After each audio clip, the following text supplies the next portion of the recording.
இது எந்த அளவுக்கு இந்த படம் உருவாச்சு, எவ்வளோக்கு பிஸ்னஸ் ஆச்சு, ஏன் ரிலீஸ் ஆகுது தாமதமாச்சு, ஏன் இந்த 70 கோடி ரூபாய் விஜய் விட்டு கொடுத்தார் அப்படிங்கிறதுலாம் நேயர்களுக்கு தெரியும். சொன்ன உடனே 3 பேர் உழுந்தடிச்சு போனாங்க. 3 பேர் ஒரு கேமியோ ரோலில் சில கேள்விகள் கேட்பாங்க. அது என்னங்கிற கேள்வி நமக்கு வந்தாச்சு. ஒரு வாரிசு நடிகை ஒன்று வர்றாங்க. ஒரு 2-3 நாட்கள் ஸ்பெஷலாக வச்சு சீக்கிரட்டாக ஷூட் பண்ணி அது அப்படியே வைக்கப்பட்டிருக்காது. அது படம் பார்க்கும்போது எதிர்பாராத ஒரு திருப்பத்தை ஏற்படுத்த நினைக்கிறேன். வாரிசு நடிகைனா நீங்கள் நம்ம விஜய் வாரிசுன்னு படம் பண்ணார், அந்த நடிகை நினச்சிடாதீங்க, அது இல்லை. இது வாரிசு நடிகை போகிறதே தெரியலையாங்க. அவ்வளோ ஸ்பீடாக இருக்கான் படம். உங்களுக்கு அதை நீங்கள் சில படங்கள் தாங்க கதை சரியில்லைன்னா உங்களுக்கு ஒரு மாதிரி ரொம்ப டல் அடிக்கும். இது கதையை வேறு மாதிரி மாற்றிருக்காங்க. உங்களுக்கு செகண்ட் ஹாஃப்லாம் ஃபயராக இருக்குங்க. உங்களுக்கு அந்த சீன்லாம் படத்தில் பார்க்கும்போது சென்டிமெண்ட்ங்க, கண்ணு கலங்கும் பாருங்க. நீங்கள் அப்படி ஒரு சீன் அது.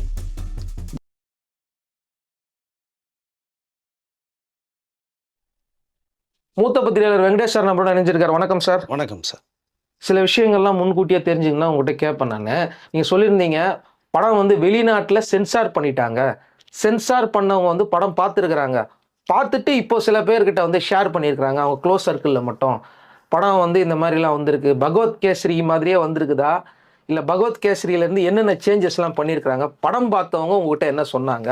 ரெண்டாவது கேள்வி என்ன அப்படின்னா, இந்த படம் பல கோடி ரூபாய் உள்ள முடங்கி கிடக்குது, பல கோடி ரூபாய் செலவு பண்ணியிருக்கிறாங்க, பல கோடி ரூபாய் பல பேருக்கு சம்பளமாகவே கொடுக்கப்பட்டிருக்கு அப்படின்லாம் சொல்கிறாங்கள. எவ்வளோ சம்பளம் கொடுக்கப்பட்டிருக்கு, எத்தனை கோடி ரூபாய் இந்த படம் இது வரைக்கும் பிஸ்னஸ் பண்ணியிருக்கு சார்? இன்னொன்னா பேசலாம் சார். பகவத் கேசரி வேறு, ஜனநாயகன் வேறு. ஃபஸ்ட்டு பிரிச்சுருங்க, ரெண்டையும் மிக்ஸ் பண்ண வரேன்னு நினைக்கிறேன். சின்ன சின்ன விஷயங்கள் எடுத்துகிட்டு ஒரு லைன். ஜனநாயகன் படத்தினுடைய ஷூட்டிங் பார்த்தீங்கன்னா கிட்டத்தட்ட 160 நாட்கள் நடந்திருக்கு.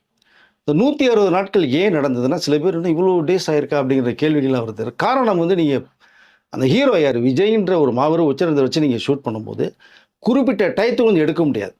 இப்போ ஒரு நாளைக்கு ஒரு 4 காட்சி எடுக்கணும்னா ஒரு அவுட்டோரில் போய் ஷூட் பண்ணோம்னா 2 சீன் தான் எடுக்க முடியும். அந்த சீனுக்குள்ளேயே பார்த்தீங்கன்னா ஒரு சீனில் ஒரு 7-8 ஷாட் அதை எடுக்க முடியும், பேலன்ஸ் வந்துடும். திரும்பி மறுபடியும் போகணும். ஒருவேளை அங்கே போகவே முடியாத சூழ்நிலை வந்ததுன்னா, ஏன்னா மக்களுடைய கூட்டம், ரசிகர்கள் கூட்டம் நிறைய வர ஆரம்பிச்சது. திரும்பி பேலன்ஸ் எடுக்க வேண்டியதுக்கு அதுக்குள்ளே ஒரு செட்டை வேறு போடுவாங்க ஒன்று. ஸோ இந்த 160 நாட்கள் ஷூட்டிங் நடந்த ஒரு காரணம் பார்த்தீங்கன்னா, இவர் இடையில வேறு அரசியலில் கொஞ்சம் வேறு உள்ளே போனார். இப்போ அதில் பாதி இதில் பாதின்னு கொஞ்சம் கலந்து பண்ணுறதுனால விஜய் சம்மந்தப்பட்ட காட்சியில் எடுக்கிறது கொஞ்சம் டைம் எடுத்தது.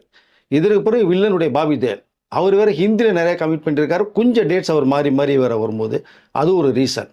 இந்த பக்கம் பூஜா கிட்டே, ஸோ இந்த பக்கம் மமிதா பைஜோ, இன்னொரு பக்கம் பிரகாஷ் ராஜ், ஒரு பெரிய பட்டாளமே படத்தில் இருக்குது. இதெல்லாம் கோஆர்டினேட் சேர்ந்து பண்ணும்போது எப்போவுமே ஒரு இயக்குனர் ஒரு ப்ரொடக்ஷன் காஸ்ட்டில் ஒரு 100 நாள் ஷெடியூல் பண்ணாங்கன்னா எக்ஸஸாக ஒரு 25-30 டேஸ் போட்டுருவாங்க. அதாவது அதர்ஸ் நம்ம போடுவோம் இல்லையா செலவுகள், அந்த மாதிரி ஒரு 20 நாள் வச்சுருவாங்க. அந்த கணக்கில் போகும்போது தான் கிட்டத்தட்ட ஒரு 160 நாட்கள் வந்தது. அந்த 160 நாட்கள் பரவாயில்ல, எனக்கு படம் குவாலிட்டி வேணும்னு சொல்லி தான் கேவின்னு சொன்னதுனால வினோத் பிரமாதமாக பண்ணியிருக்காரு. ஷூட்டிங்கும் முடிந்தது. இப்போது இந்த 160 நாளைக்குள்ள என்னென்ன செலவாச்சுன்னு ஒரு விஷயம் இருக்கு இல்லையா. இதுக்கு செட்டு மட்டுமே ஒரு 15 செட்டு போட்டிருக்காங்க. கிட்டத்தட்ட 10 கோடி ரூபாய்க்கு 10-12 கோடி ரூபாய்க்கு மேலே செட்டுகள் போடப்பட்டு உருவாக்கியிருக்கு. அது காரணம் கேட்டிங்கன்னா, இந்த வில்லனுடைய கேரக்டர் பவர்ஃபுல். பாபி தேல் அவர் நம்ம இந்தியாவிலேயே ஒரு பிக்கஸ்ட் ஒரு பிஸ்னஸ் மேன், ஒரு விவிஐபி, அதாவது அந்த கேட்டகரி இருக்கக்கூடிய ஒரு கேரக்டர். அவர் நினைச்சாருன்னா இந்தியாவில் எதை வேணாலும் பண்ணக்கூடியது மாதிரியான ஒரு கேரக்டர் வடிவமைச்சிருக்காங்க.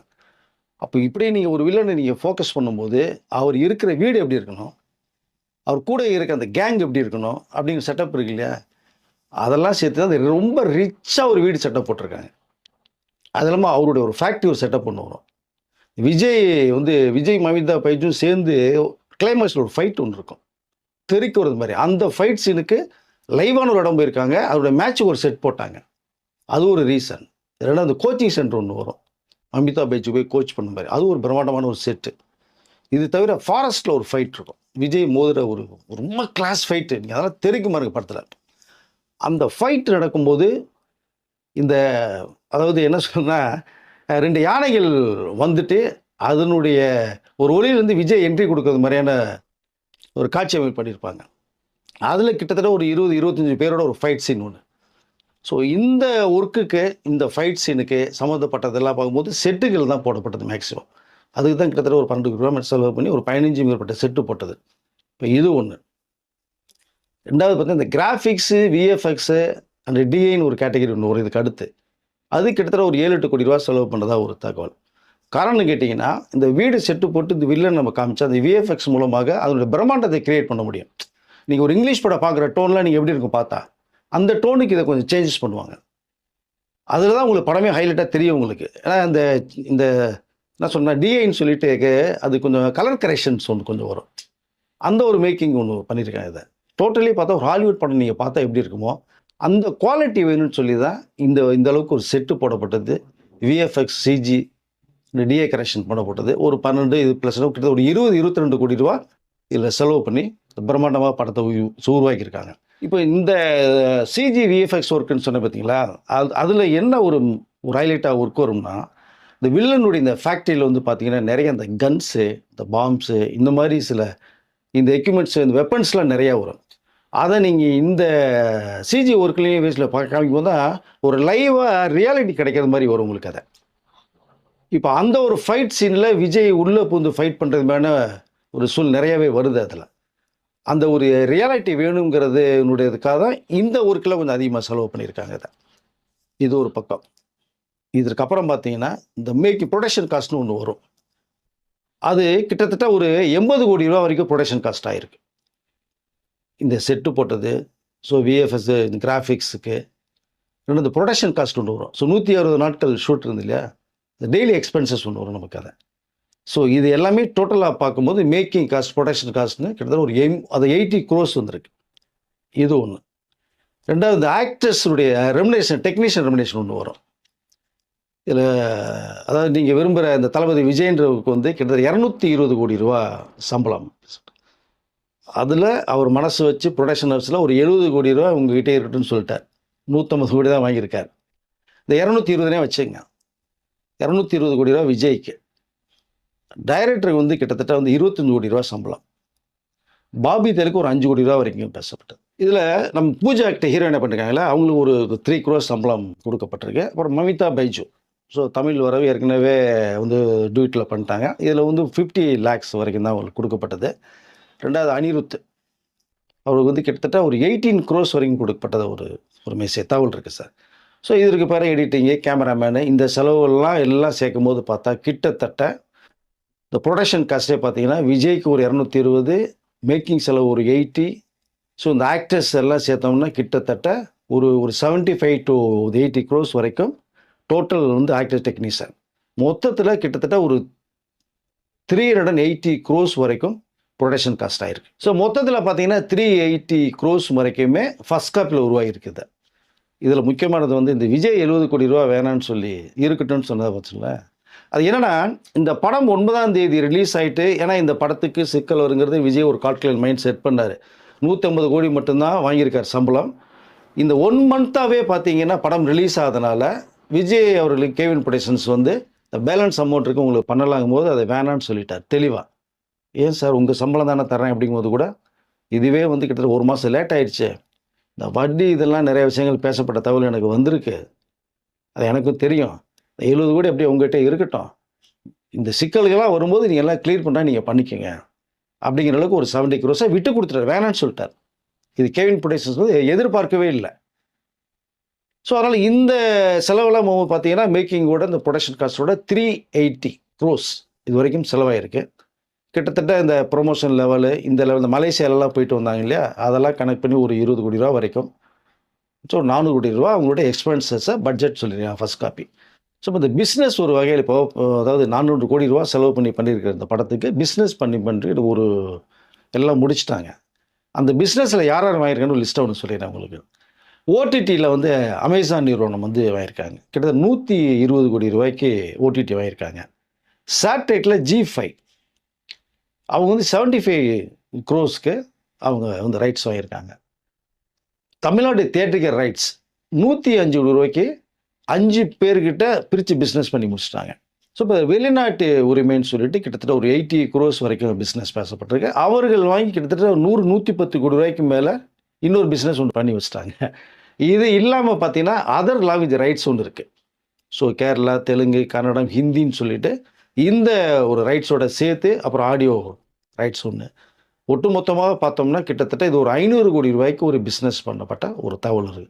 இப்போ 400 கோடி ரூபாய்க்கு ஃபர்ஸ்ட் காப்பியில் ரெடி பண்ணி 500 கோடிக்கு பண்ணப்பட்ட ஒரு விஷயம். இப்போது இந்த படம் ஏன் வரல காலதாமதம்னு கேட்டுட்டு இருந்ததுக்கு, இந்த ஷூட்டிங் இது எக்ஸ்பென்சஸ்ஸு, பட்ஜெட்டு, பிஸ்னஸ் இதனுடைய டீட்டெயில்ஸ் நம்ம சொல்லணுங்கிற ஒரு நோக்கத்தில் தான் இப்போ நேயர்களுக்கு நம்ம சொல்கிறோம். ஸோ இப்போ ஜனநாயகன் படம் வந்து பார்த்தீங்கன்னா 400 கோடி ரூபாயில் உருவானதை சொல்லியிருக்கேன். பிஸ்னஸ் கிட்டத்தட்ட 500 ரூபாய்க்கு இது வரைக்கும் பிஸ்னஸ் பண்ணிக்கிற விஷயத்தை நம்ம சொல்லியிருக்கோம். இல்லை விஜய் வந்து ஸ்பெஷலாக 70 கோடி ரூபா விட்டு கொடுத்த ஒரு விஷயம் சொல்லியிருக்கோம். காரணம் என்னென்னா இவ்வளோ வந்து எக்ஸ்பென்ஸ் ஆகி பிஸ்னஸ் பண்ணப்பட்ட ஒரு படம் சரியான நேரத்துக்கு வந்து இது ரிலீஸ் பண்ண முடியல. அது விஜய்க்கு மிகப்பெரிய வருத்தத்தை கொடுத்தது. 1 மாத காலமாக இது வரைக்கும் வரல. ஸோ இந்த மந்த்துக்குள்ளே வரக்கூடிய வாய்ப்புகள் நிறைய இருக்குது. பட் இதில் வந்து வாங்கினவரில் கொஞ்சம் ரேட்டு கம்மி பண்ணணும், இன்ட்ரெஸ்ட் நிறைய கொடுக்குறோம் அப்படிங்கிற பேசப்பட்ட விஷயங்கள் நிறைய வரும் தான் விஜய்க்கு இது நிறைய தகவலே வந்தது. கேவின் ப்ரொடக்ஷன் இப்படி ஒரு நெருக்கடி வருது சார், என்ன பண்ணலாங்கும் போது தான் இவர்கள் என்ன பண்ணாங்கன்னா, இந்த ஒரு 70 crores வந்து ப்ரொடக்ஷன் ஹவுஸும் விஜய் தர வேண்டிய இருக்குது. அதை எடுத்துகிட்டு வந்து அவங்கள்ட்ட கொடுக்கும் போது இதை வாங்கலை அவர். எனக்கு வேண்டாம், உங்ககிட்ட இருக்கட்டும், இந்த சின்ன சிக்கல்லாம் நீங்கள் முடிச்சிடுங்க, எனக்கு இது போதும் படத்தை ரிலீஸ் பண்ணுற வேலைகள் பண்ணிட்டு பாருங்க நாங்கள். ஏன்னா இது எந்த அளவுக்கு இந்த படம் உருவாச்சு, எவ்வளோக்கு பிஸ்னஸ் ஆச்சு, ஏன் ரிலீஸ் ஆகுது தாமதமாச்சு, ஏன் இந்த 70 கோடி ரூபாய் விஜய் விட்டு கொடுத்தார் அப்படிங்கிறதுலாம் நேயர்களுக்கு தெரியணுங்கிற ஒரே நோக்கத்தினால இப்போ நான் ஷேர் பண்ணுறேன் சார். இப்போ வந்து பார்த்தீங்கன்னா அந்த படத்தில் வந்து என்னென்ன சேஞ்சஸ் பண்ணியிருக்காங்க நான் உங்கள்கிட்ட கேட்டிருந்தேன். அதே மாதிரி என்ன படம் பார்த்தவங்க என்ன சொல்கிறாங்க, என்ன ஃபீல் பண்ணாங்க, படம் பார்த்தவங்க சென்சாரில் வந்து என்னென்ன சேஞ்சஸ்லாம் பண்ணியிருக்காங்க உங்கள்கிட்ட சொல்லியிருக்காங்க. ஆக்சுவலாக பகவத் கேசரியும் ஜனநாயகனும் ஒன்றுங்கிற மாதிரி ஒரு கிளப்பி விட்டாங்களே சார், அது கிட்டத்தட்ட இல்லை. என்னென்னா பகவத் கேசரியில் பாலையாவும் ஸ்ரீலும் சம்மந்தப்பட்ட காட்சிகள், இங்கே விஜயும் மமிதா பைஜும் சம்மந்தப்பட்ட காட்சிகள் மட்டும்தான் கிட்டத்தட்ட ஒன்றா இருக்கும். பட் அங்கே இந்த ஹியூமர் சென்ஸோட ஸ்ரீலோட இருக்கிற அந்த காம்பினேஷன், அந்த மிலிட்ரியில் சேரணும், அப்படி வந்து ஃபார்மில் கையெழுத்து போடணும் அப்படின்னு சொல்கிற மெத்தட்லாம் பாலையாவும் ஸ்ரீலும் நல்லா பண்ணியிருப்பாங்க. ஆனால் இங்கே வந்து விஜய்க்காக அந்த காட்சியை இன்னும் எக்ஸ்ட்ரா பண்ணியிருக்காங்க. நீங்கள் கில்லி படம் பார்த்தீங்கன்னா அண்ணன் தங்கச்சிக்குள்ளே நிறைய காமெடி இதோட ஹியூமரை எக்ஸ்டெண்ட் பண்ணியிருப்பாங்கள்ல, அதுமாதிரி இதை விஜய்க்கு எப்பவுமே இந்த ஹியூமர் சென்ஸ் ரொம்ப அதிகம். ஸோ நல்லா வராது. இல்லை ஸ்ரீலாவோட அங்கே பண்ணது மாதிரி மமிதா பைஜோட பண்ணுறத இவருக்கே எக்ஸ்டென்ஷன் கொடுத்துருக்காங்க. மமிதா பைஜோட அந்த செல்லமாக கொஞ்சிறது, போடுறது, போவான்னு சொல்லி பேசுகிறது, ஃபார்மில் கையெழுத்து போடும்போது விடாமல் போகிறது, இதுக்குள்ளே அந்த பூஜா ஆக்டிவ் உள்ளே வேறு வருவாங்க. அவர் வந்து சைக்காலஜிஸ்ட் மாதிரி வந்து இவர்களுக்கு கைட் பண்ணுறது, அந்த லவ் ட்ராக் கொண்டு போகிறது, இதெல்லாம் மிக்ஸ் பண்ணி வச்சு கடைசியில் இந்த மமிதா பைஜுக்கிட்ட இவருக்கும் அவங்க 2 பேர் காம்பினேஷனை கொஞ்சம் வேறு மாதிரி கொண்டு போனதுனால காம்படிஷன்ஸோட டெவலப் பண்ணி கொண்டு போயிருக்காங்க. இந்த இது நிறைய கிட்டத்தட்ட ஒன்றா இருந்தால் கூட இதில் சேஞ்சஸ் நிறையா இருக்குது. மமிதா பைஜுக்கு விஜய்க்குள்ள சேஞ்சஸ் நிறையா இருக்குது. இதில் ரொம்ப ஹைலைட்டு என்னன்னு பார்த்தீங்கன்னா, இந்த ஃப்ளாஷ்பேக் ஓப்பன் ஆகும். நீங்கள் அங்கே ஓப்பன் பண்ணுறது வேறு, இங்கே ஓப்பன் பண்ணுறது வேறு.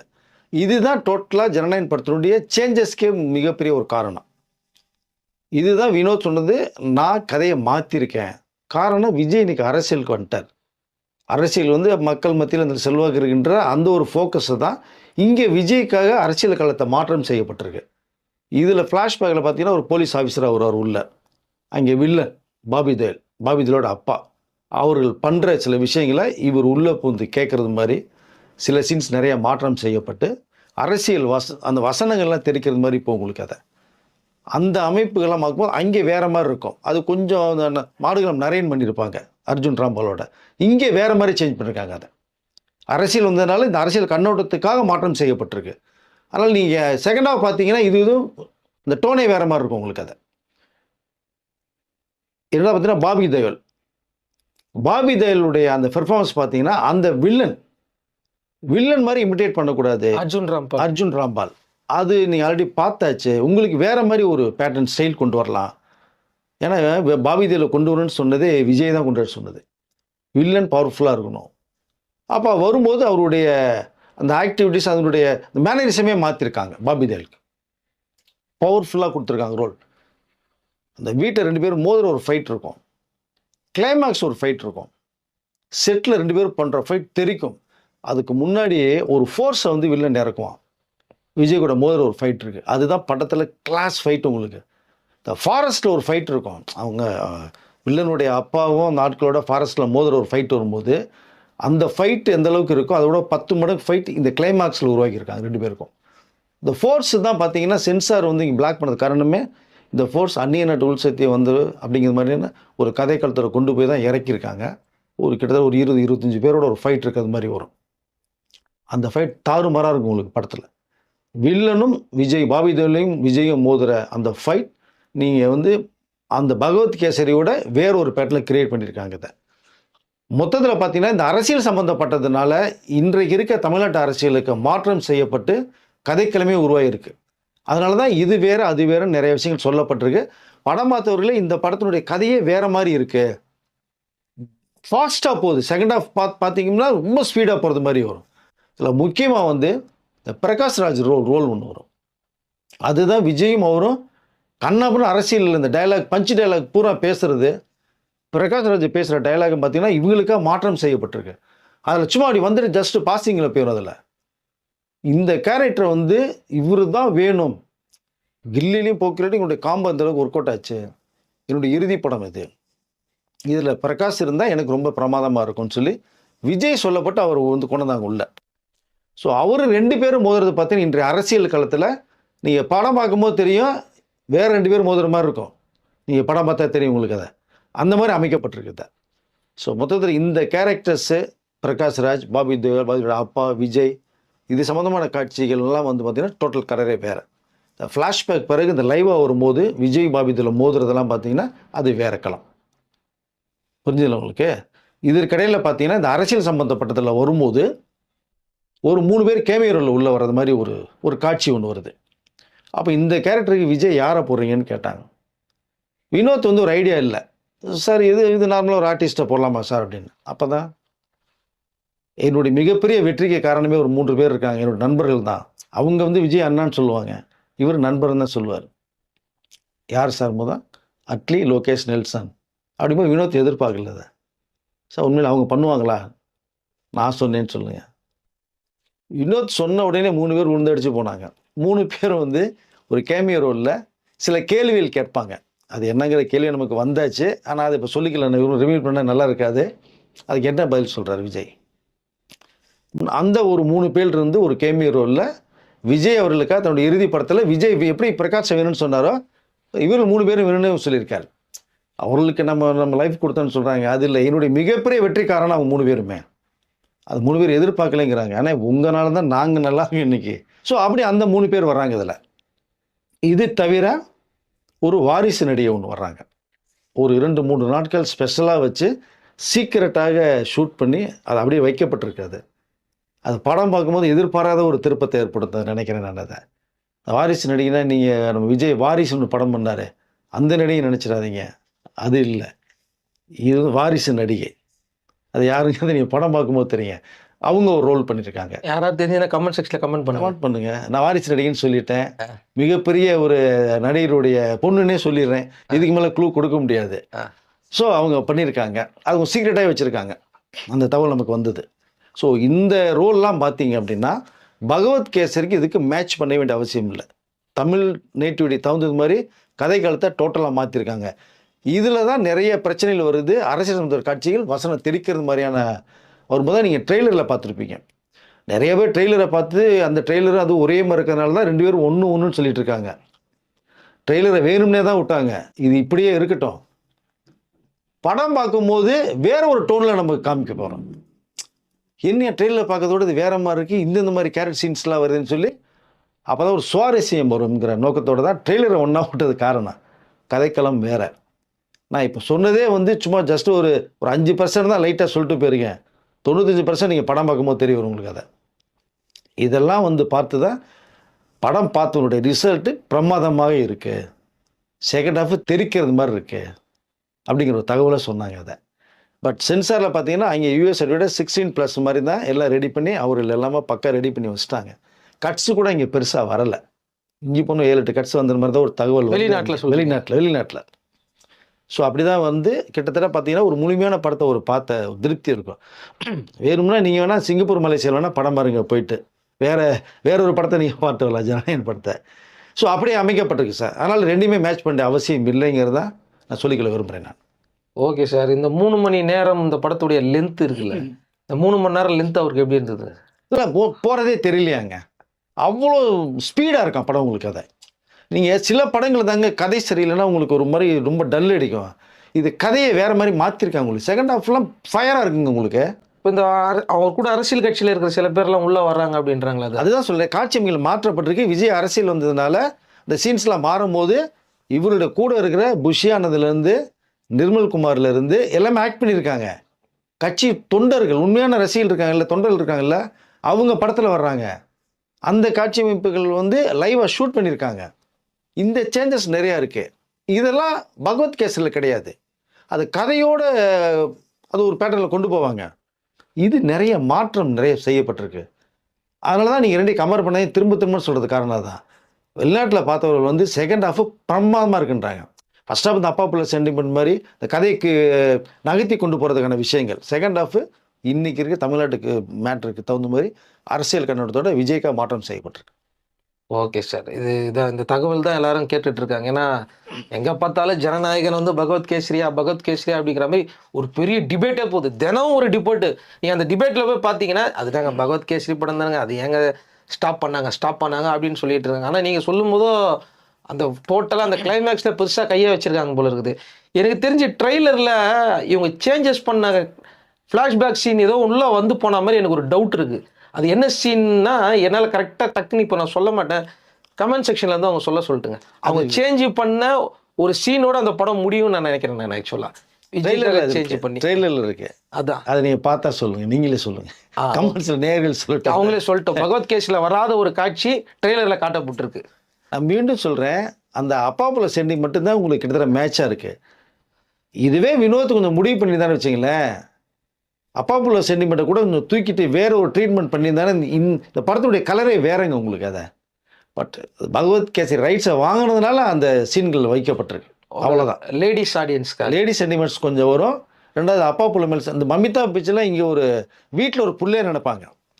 ஒரு பெண் சமுதாயத்தில் எப்படி வாழணும், பூனையாக வாழக்கூடாது, புலியாக வாழணும், மாறணும் அப்படிங்கிற ஒரு கருத்தை தான் சொல்ல வர்றாரு விஜய். இதில் எல்லா பெண்களும் புது ஜென்சி கிட்டலாம் உமன்ஸ்லாம் நிறைய பேர் ஃபேன்ஸாக மாறுவாங்க. இல்லை இன்னொரு ஒரே ஒரு விஷயத்தை நான் சொல்லிடுறேன் ஹைலைட்டு.